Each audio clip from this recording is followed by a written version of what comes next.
श्री दुर्गा देव्ये नमः। जय माता दी। कलश स्थापना कैसे करें, कलश बैठाने का सरल विधि। तो आज का ये वीडियो बहुत ही यूजफुल रहने वाला है। इसमें मैं बहुत सरल विधि से बता रही हूँ कि कलश यानी घट कैसे बैठाया जाता है। तो अगर आप अभी तक मेरे चैनल को सब्सक्राइब नहीं किए हैं तो प्लीज़ कर लीजिए। तो आइए, कलश कैसे बैठाया जाता है। कलश को घट भी कहा जाता है। तो सबसे पहले आप एक कलश लीजिए जो तांबे, पीतल या मिट्टी के हो। मिट्टी का कलश अगर हो तो वह सबसे शुद्ध होता है, वो सबसे उत्तम माना जाता है। तो आप एक कलश लीजिए, उस कलश को धो के उसमें सिंदूर पीठार लगाइए। उसके बाद उसमें स्वास्तिक बनाइए। फिर एक मोली लेके उसके कंठ में लपेट दीजिए। उसके बाद उसमें जल, शुद्ध जल जो है वह आप भर दीजिए। जल भरने के बाद उसमें थोड़ा सा गंगाजल मिलाइए। गंगाजल पात्र में पहले नहीं दिया जाता है, क्योंकि गंगाजल देने के बाद अगर जल देते हैं तो सारा उज्जल हो जाता है।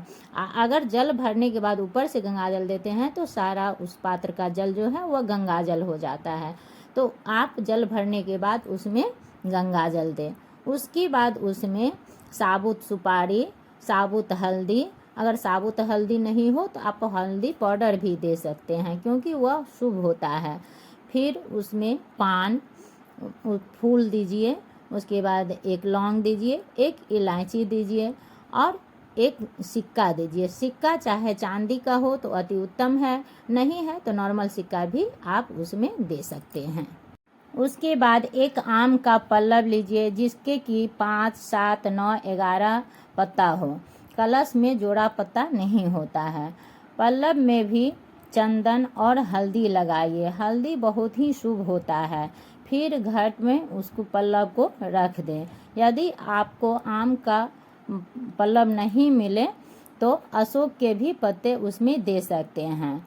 अब कलश को जिस जगह बैठाएंगे वह दुर्गा जी का जहाँ चौकी बैठाएंगे उन्हीं के सामने दाएं तरफ से कलश को बैठाते हैं। कलश के ऊपर एक नारियल भी रखा जाता है।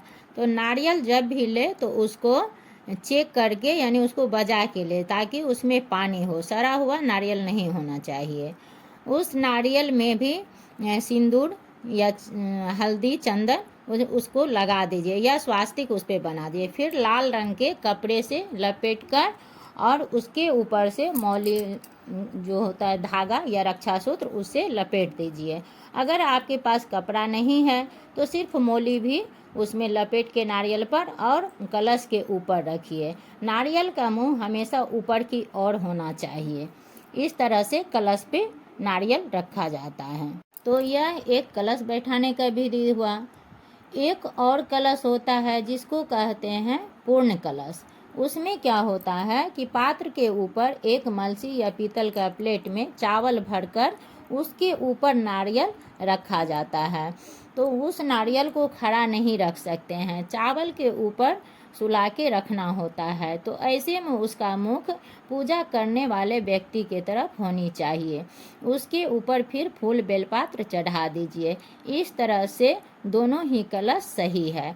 अब आप चाहे तो चावल का अष्टदल बना के रख सकते हैं या फिर जो बुनते हैं उसके ऊपर भी कलश को रख सकते हैं। सिर्फ ध्यान रहे कि माँ भगवती के दाईं ओर कलश होगा, जो व्यक्ति पूजा कर रहे हैं उनके बाईं ओर होगा। तो आशा करती हूँ कि आपको ये वीडियो यूजफुल रहा होगा। अगर आपको ये वीडियो अच्छा लगा तो आप लाइक कीजिए, शेयर कीजिए, सब्सक्राइब कीजिए और फिर मिलती हूँ नेक्स्ट वीडियो में। जय माता दी।